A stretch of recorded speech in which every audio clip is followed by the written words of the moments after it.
मैं जा रही हूँ भागवत कथा सुनने। वीडियो में आप नए होंगे तो लाइक और सब्सक्राइब करना मत भूलिएगा। वीडियो में बने रहिएगा अंत तक।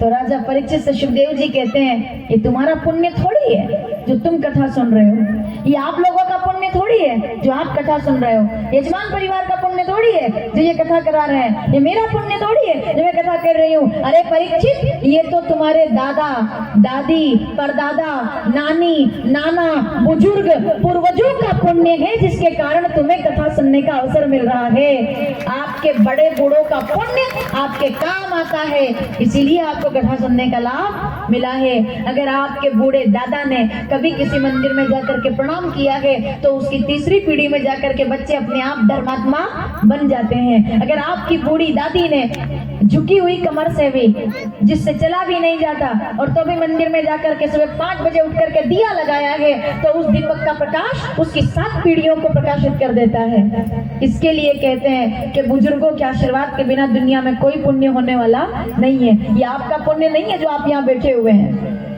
आप अगर दाल रोटी भी आज खा रहे हो ना, तो भगवान से पहले अपने बुजुर्गों को याद करना कि अगर उनका पुण्य नहीं होता तो आज मैं सुख से दाल रोटी नहीं खाता।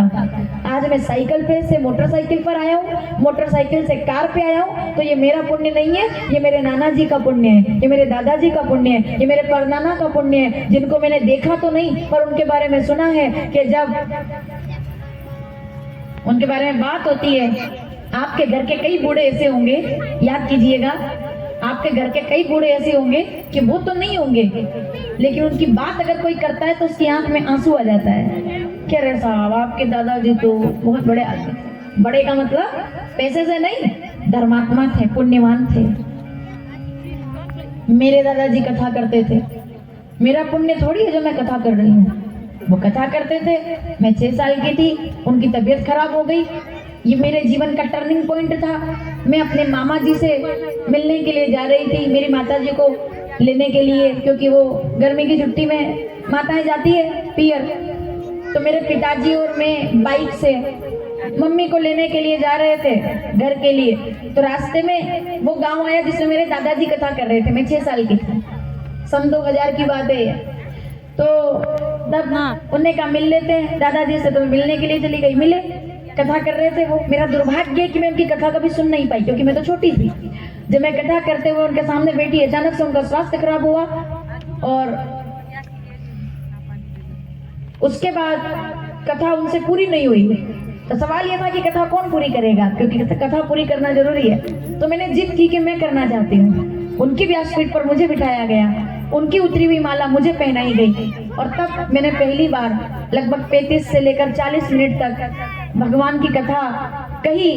5 साल की उम्र बहुत छोटी होती है माताओं। किसी बच्चे को अगर आप ऐसा बोलते हुए देखेंगे तो अपने आप लोगों को हो जाता है आश्चर्य कि कैसे हो रहा है। 30-40 मिनट तक मैं बोलती रही, लोग सुनते रहे और तब वो 30-40 मिनट ऐसे शुरू हुए कि तब से लेकर आज तक कभी पीछे पलट करके नहीं देखा और तब से ये कथाओं का प्रवाह सतत चल रहा है। तो ये मेरा पुण्य नहीं है, ये मेरे दादाजी का पुण्य है। मुझे उनकी विरासत मिल गई। लोगों को प्रॉपर्टी मिलती है विरासत में, मुझे कथा मिल गई विरासत में कि मैं उनकी कथा को आगे बढ़ा सकूं। तब मैंने लक्ष्य बनाया। छोटी थी मैं बहुत, लेकिन छोटी उम्र के अंदर मैंने लक्ष्य बनाया था कि करना जीवन भर कथा है, संन्यास लेना है मुझे, संन्यास, मुझे साधु बनना है। हालांकि मैं 5 साल तक कुछ और सोच रही थी। 5 साल तक मेरा सोचना यह था कि मुझे सेना में जाना है, क्योंकि मेरा नाम रक्षा नागर था। मेरे डॉक्यूमेंट्स में, पासपोर्ट में, आधार कार्ड में, हर जगह मेरा नाम रक्षा नागर है। मैं रक्षा नागर से मैंने स्कूलिंग की है, लेकिन प्रिंटिंग मिस्टेक हो गया, रक्षा से वर्षा हो गया गलती से, तो नाम के साथ जीवन बदल गया। तब मैंने विचार किया कि अगर जीवन भगवान ने बदला है तो अब संसार के रास्ते में उतर करके जाने का कोई मतलब नहीं है। भगवान ने इतना सुंदर रास्ते पर चला दिया, अब अगर गृहस्थ में उलझ जाए, अगर नहीं होता तो फिर तो ठीक है, एक सामान्य लड़की की तरह अब मैं भी कोई घर परिवार संभाल रही होती है ना। लेकिन अभी हम मंच संभाल रहे हैं, वरना कोई परिवार संभाल रहे होते। तो वो परिवार संभालना भी एक बहुत अच्छी बात है, जो माताएं गृहस्थ परिवार में रहती है, तो वो भी एक बहुत बड़ा त्याग है। लेकिन लक्ष्य बन गया कि नहीं, अब संन्यास लेना है और जीवन भर केवल भगवान का नाम लेना है, कोई परिवार, कोई संसार के चक्कर में उलझना नहीं है। लक्ष्य बन गया। किसकी वजह से? बुजुर्गों के आशीर्वाद की वजह से पुण्य काम आ गया और आज मैं आप लोगों के सामने हूँ और जिंदगी के आखिरी दिन तक भी मैं आप लोगों के सामने इसी प्रकार कथा गाती रहूंगी।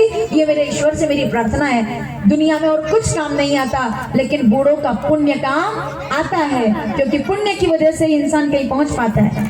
तभी तो साल में 16 दिन हमने पितरों के नाम कर दिए। याद है आप लोगों को? 16 श्राद्ध। 16 श्राद्ध केवल 16 दिन का नहीं है, जीवन भर का है। पितृ पर्व कहते हैं उसको। अमावस्या पर धूप देते हैं हम लोग। आप लोग भी दान करते होंगे, पुण्य करते होंगे। किसके लिए? अपने बुजुर्गों के लिए, पितरों के लिए। तो यही आशीर्वाद है, यही कृपा है।